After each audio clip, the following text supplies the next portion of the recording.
부활 후 두 번째 주일에 우리 주님께 예배하기 위해서 이 자리에 나오신 우리 사랑하는 로고스 가족 한 분 한 분을 우리 주님의 이름으로 환영하고 축복합니다. 오늘은 성서일과 복음서 본문인 요한복음 20장 19절에서 31절 방금 전에 읽어드린 말씀을 본문으로 은혜를 함께 나누고자 합니다. 네, 오늘 본문에 대한 이야기를 드리기에 앞서서요. 지난주에 제가 드렸던 말씀이 뭐였는지 한번 확인차 여쭤보고 싶습니다. 제가 이 자리에 나와가지고 무엇을 말했죠? 지난주일이 부활주일이었잖아요. 부활주일이어서 제가 이 자리에 나오자마자 한 말이 있는데요. 설교단에 서자마자 한 말이 있는데 뭐였죠? 어떤 소식을 전했어요, 여러분께? 네, 어떤 소식을 전했죠? 아주 기쁜 소식을 전했는데 그 기쁜 소식의 내용은 우리 주님께서 부활하셨다는 소식이었습니다. 네, 예수님 부활의 소식을 전해들은 여러분은 그 소식을 들으셨을 때, 지난주에 그 소식을 들으셨을 때 어떻게 들으셨나요? 네, 2000년 전에도 이제 그와 같은 일이 있었겠죠. 2000년 전은 지금과 많이 다른 게 그때는 예수님께서 부활하신 직후에 바로 진짜 따끈따끈한 소식을 들은 제자들이 있었잖아요. 그러니까 우리보다도 더 어떻게 보면 현장감 있게 그 리얼타임으로 이제 들었던 그 사건이 있었는데요. 2000년 전에 예수님께서 부활하신 직후에 그 소식을 들었던 제자들은 그 소식을 어떻게 들었을까요? 오늘 보면 요한복음 20장은 그 이야기를 우리에게 들려줍니다. 먼저 이 질문을 드려야 돼요. 예수님께서 부활하신 것을 가장 먼저 알았던 사람은 누굴까요? 예수님의 12제자였을까요? 아니면 다른 사람이 있었을까요? 네, 다른 사람이 있었죠. 어떤 사람이죠? 그 다른 사람이? 여자. 예, 맞아요. 여자들이죠. 그 중에서도 성경이 이름을 말하고 있는 사람이 누구냐면 막달라 마리아라는 사람이에요. 네, 제자들에게 예수님 부활의 소식을 처음으로 전해준 사람이 바로 여인이었던 마리아였습니다. 네, 많은 사람들이 예수님께서 부활하신 후에 예수님 당신의 12제자 앞에 가장 먼저 나타나셨다고 알고 있지만 사실은 그렇지 않죠. 가장 먼저 부활하신 주님을 만난 사람은 바로 마리아라는 여인이었습니다. 어디서 만났죠, 예수님을? 네, 무덤에서 만났죠. 아까 그래서 제가 우리 찬송하면서 이제 이 무덤에서 예수님을 새벽을 기다리다가 예수님을 만난 사람이 누굴까요?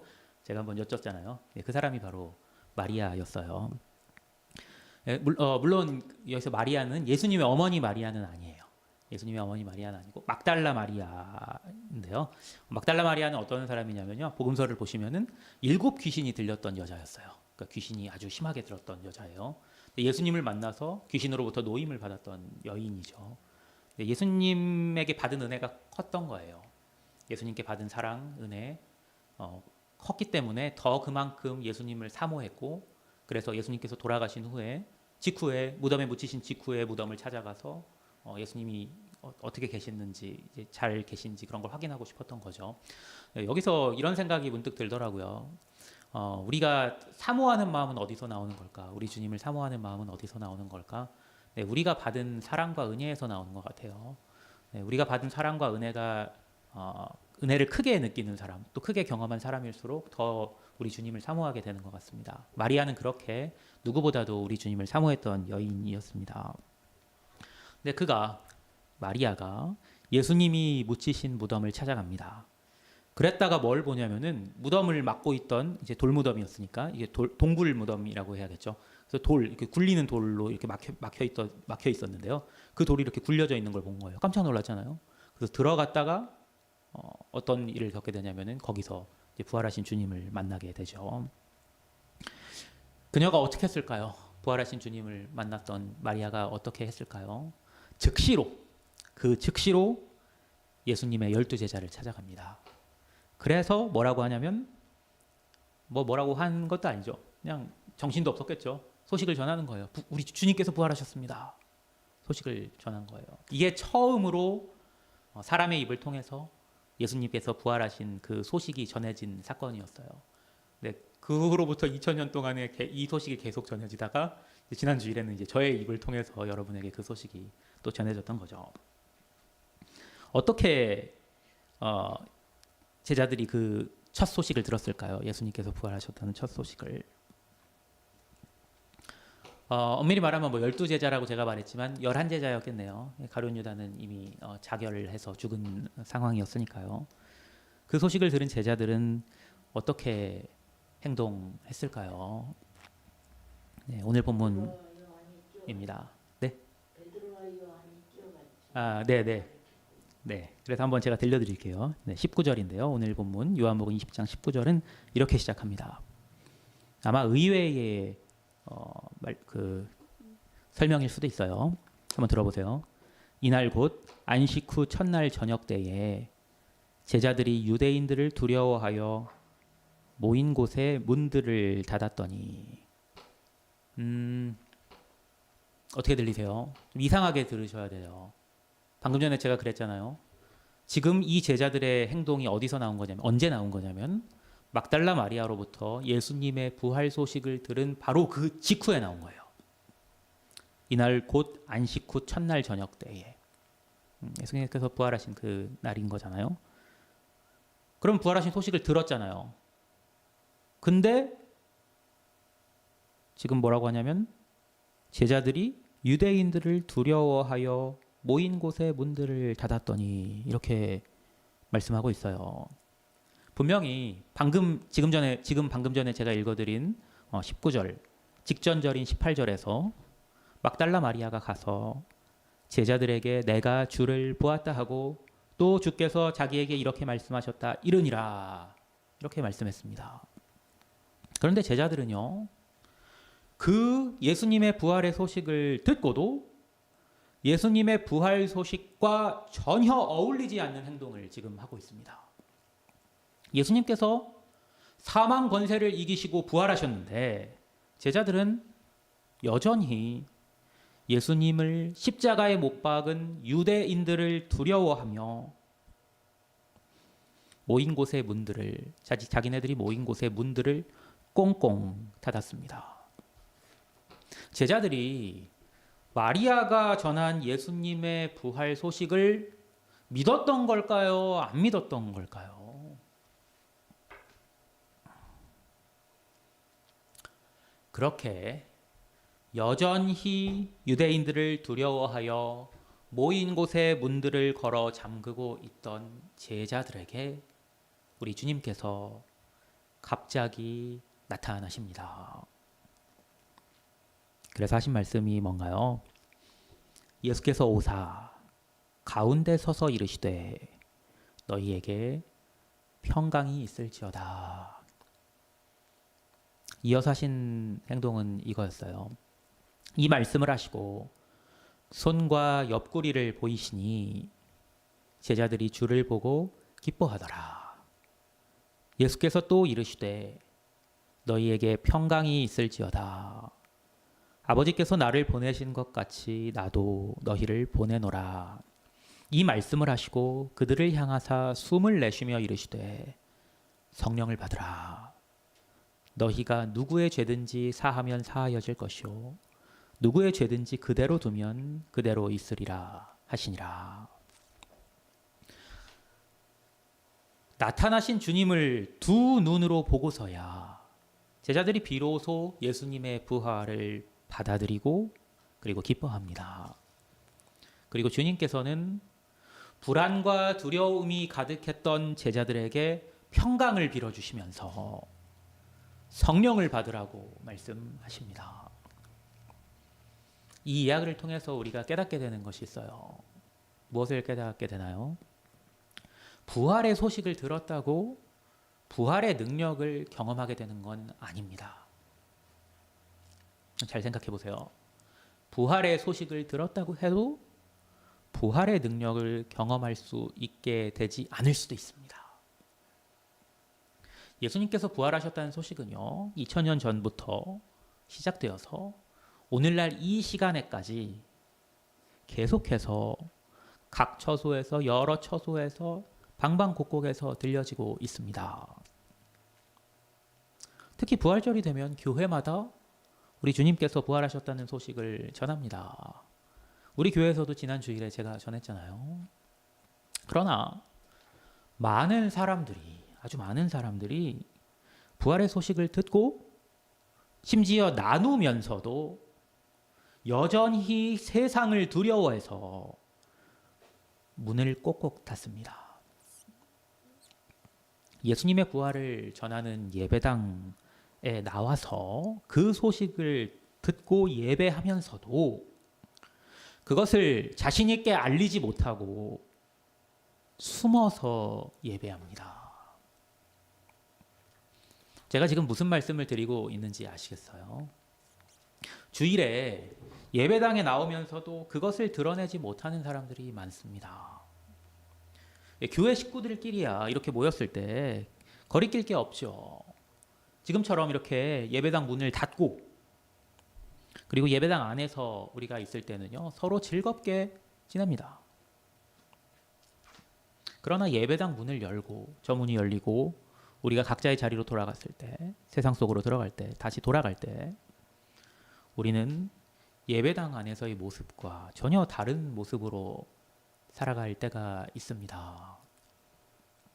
우리가 지난 주일에 부활주일 예배를 마치고 나서 함께 우리가 김밥 식사 교제를 나눴잖아요. 참 즐거웠죠. 근데 그렇게 김밥을 먹기 전에 우리가 한 게 뭐였죠? 우리가 먹기 전에 기도했죠. 함께 기도했잖아요. 믿지 않는 가족, 친구 혹은 직장 동료들과 함께 있을 때는 어떠신가요? 함께 밥을 먹게 되는 순간들이 있잖아요. 그럴 때마다 어떻게 하시나요? 우리가 지난주일에 모여서 기도했을 때처럼 똑같이 기도하고 식사하시나요? 왜 우리가 당당하지 못할까요? 왜 우리는 유대인들을 두려워하여서 우리가 모인 곳에 문을 닫게 되나요? 예수님의 부활을 이야기하면서도 분명히 이야기하잖아요. 우리는 지금 이 자리에서 이야기하고 또 우리는 자주 그 이야기를 듣기도 하고 하기도 해요. 나누죠. 그러나 그렇게 하면서도 사실은 예수님께서 부활하셨다는 그 사실을 의심하고 있기 때문은 아닌가요? 그분이 우리 주님께서 사망 권세를 이기시고 부활하셨다는 사실을 확신한다면 우리가 세상 사람들의 눈을 두려워할 이유가 있을까요? 제자들이 걸어 잠근 문을 열고 나오게 된 계기는 부활하신 주님과의 만남이었습니다. 그들은 조금 전에 말씀드린 것처럼 막달라 마리아로부터 주님께서 부활하셨다는 소식은 들었지만 그것을 온전히 믿고 받아들이지는 못했었습니다. 그래서 그들은 여전히 그 소식을 듣고도 여전히 유대인들을 두려워하며 그들이 모여있던 곳에 문들을 걸어 잠그고 모임을 가졌습니다. 하지만 그들이 부활하신 주님을 직접 만났을 때 그들의 모습은 완전히 달라졌습니다. 오늘 본문이 말씀하는 것처럼 먼저 그들은 기뻐했습니다. 또한 부활하신 주님과의 만남은 그들에게 평강을 가져다 주었습니다. 그들에게 평강을 가져다 주었다는 게 무슨 뜻이죠? 그들 안에 있던 두려움이 완전히 다 사라졌다는 뜻입니다. 너희에게 평강이 있을지어다. 우리 주님의 평강이 부활하신 주님을 통해서 여러분에게도 전해지기를 간절히 축원합니다. 그때 비로소 주님께서 여러분에게 이렇게 말씀하십니다. 아버지께서 나를 보내신 것 같이 나도 너희를 보내노라. 주님의 부활을 믿는 자는 문을 걸어 잠그고 숨어 있어서는 안 됩니다. 세상으로 나가서 주님의 부활을 담대히 증거하며 살아야 합니다. 주님께서 세상의 모든 권세를 이기셨음을 사망 권세를 포함해서 세상의 모든 권세를 이기셨음을 삶으로 선포하기를 우리 주님께서 우리에게 원하십니다. 어떻게 사는 것이 우리가 주님의 부활을 증거하고 선포하는 삶을 사는 것입니까? 저도 설교를 준비하면서 항상 제가 여기 설교를 하면서 준비하는 질문들은 저한테 당연히 던져볼 거잖아요. 저도 저 스스로에게 이 질문을 던졌는데 저는 다니엘과 친구들이 떠오르더라고요. 다니엘과 친구들 이야기 잘 아시죠? 다니엘서에 기록된. 다니엘과 친구들에게 무슨 일이 있었나요? 먼저 역사적으로 수많은 유대 청년들이 바벨론의 포로로 끌려가죠. 바벨론 문화 속에서 그들은 어떻게 했나요? 바벨론 왕이 시키는 대로 바벨론의 풍습을 따라서 삽니다. 다 그렇게 했어요. 근데 그러나 다니엘과 친구들은 달랐습니다. 어떻게 달랐죠? 상관의 만류에도 불구하고 그들은 우상에게 바쳐진 고기를 먹기를 거부합니다. 이유는 하나였어요. 우리는 하나님의 뜻대로 산다. 그리고 마침내는 왕의 신상에 절하라는 왕의 명령조차 거부하고 결국엔 풀무불에 던져지는 일까지 일어나죠. 그들이 어떻게 그럴 수 있었을까요? 답은 하나인 것 같아요. 그들은 살아계신 하나님을 믿고 또한 경험했기 때문입니다. 하나님의 뜻대로 살았을 때에 그들이 하나님의 뜻대로 살았을 때 하나님께서 그들과 함께 하시는 것을 그들은 그들의 삶 속에서 계속해서 경험하면서 살았습니다. 처음에 들려드렸던 얘기, 바벨론의 궁정에서 우상에게 바쳐진 고기를 먹기를 거부했을 때 하나님께서 그들과 어떻게 함께 하셨나요? 그들이 오히려 더 윤택하게 하셨어요. 이게 시작이었죠. 이것을 시작으로 해서 그들이 하나님의 뜻대로 뜻을 좇아서 살아가면서 하나님의 말씀을 따라 살면서 하나님께서 그들과 함께 하시고 하나님께서 그들에게 좋은 길을 내심을 그들은 경험하면서 살았던 거예요. 그것이 바로 살아계신 하나님을 경험하면서 사는 것이죠. 제가 드린 말씀을 바꾸어서 생각하면요. 우리가 하나님의 살아계신 하나님을 우리가 우리의 삶 속에서 경험하기 위해서는 우리가 하나님의 말씀에 순종해서 사는 순종이 있어야 해요.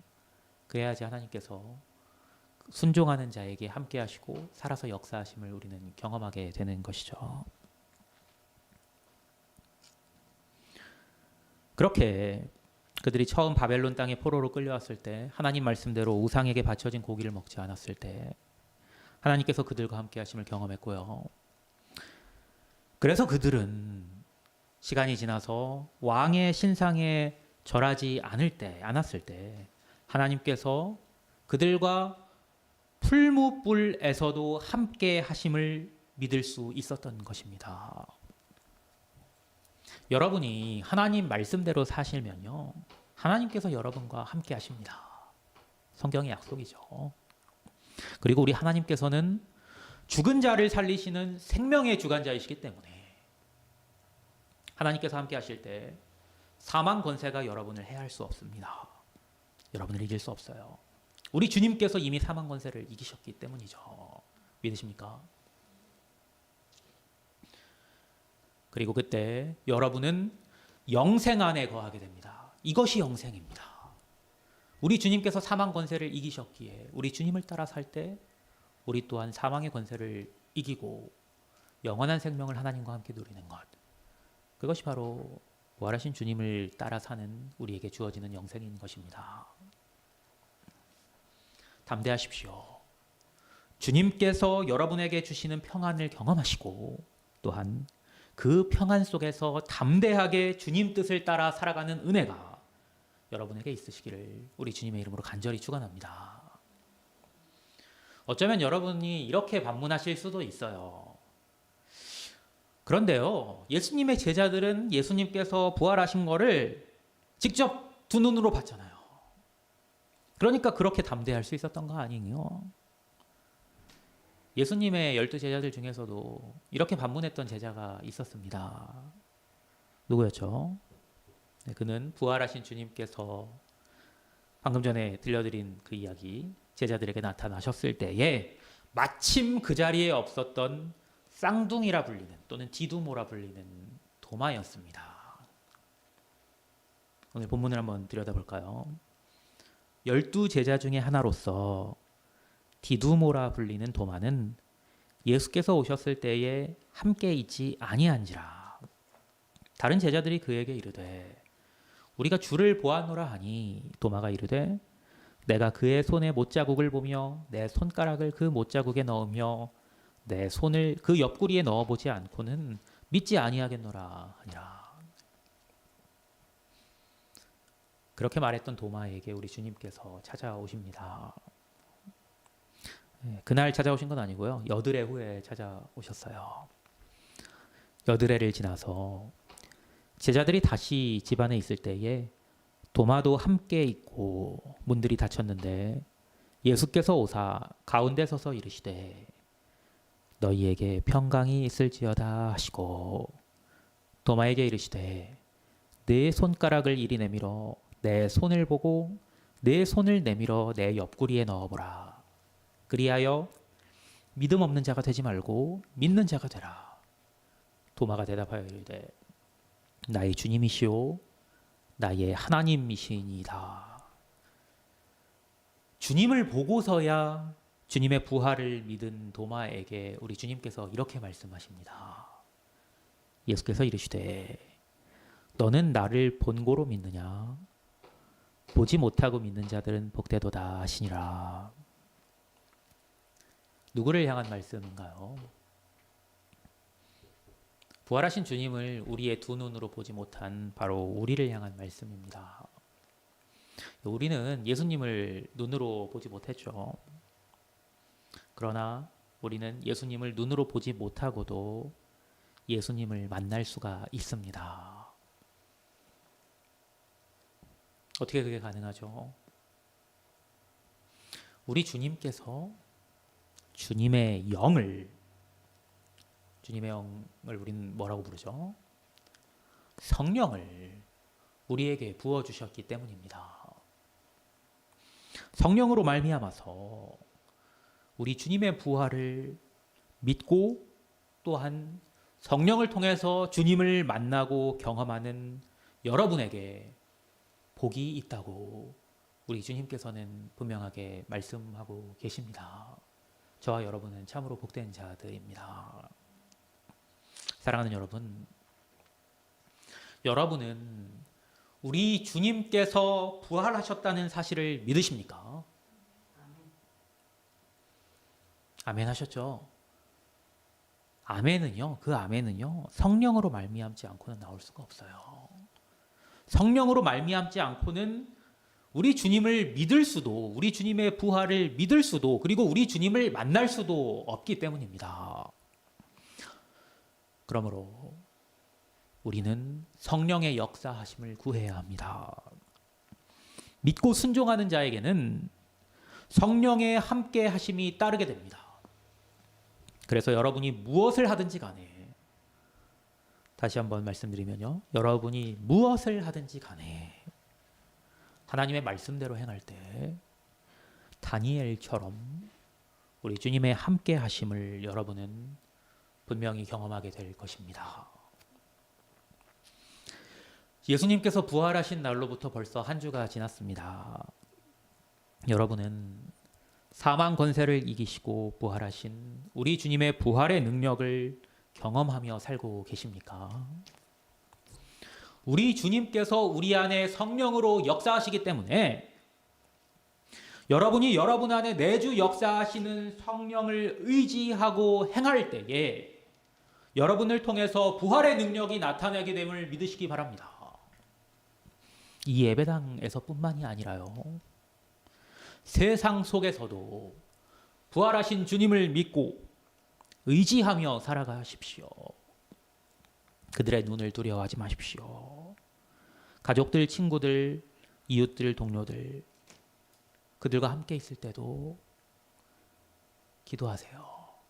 다시 한번 말씀드리지만 그들의 눈을 두려워하지 마십시오.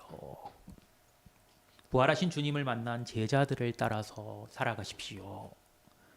그들이 더 이상 유대인들을 두려워하지 않고 문을 열고 나가서 우리 주님께서 말씀하신 바대로 부활하신 주님을 증거하며 살아가면서 했던 말을 기억하십시오. 부활하신 주님을 만나고 그들의 삶이 변화된 것을 어떻게 변화되었는지를 기록한 책이 바로 사도행전이죠. 사도행전 본문은 이렇게 말씀합니다. 부활하신 주님을 만나서 걸어 잠갔던 문을 다 열고 나가서 주님의 부활을 증거했던 제자들에게 당연히 핍박이 가해졌죠. 그들이 두려워했던, 그러나 더 이상 두려워하지 않게 된 그 유대인들이 그들을 잡아서 그들을 고문하고 신문했습니다. 그때 그들이 했던 말이 바로 이것이었습니다. 베드로와 사도들이 대답하여 이르되 사람보다 하나님께 순종하는 것이 마땅하니라. 마땅한 바를 행하며 살아가시는 여러분 모두 되시기를 우리 주님의 이름으로 간절히 축원합니다. 기도하겠습니다.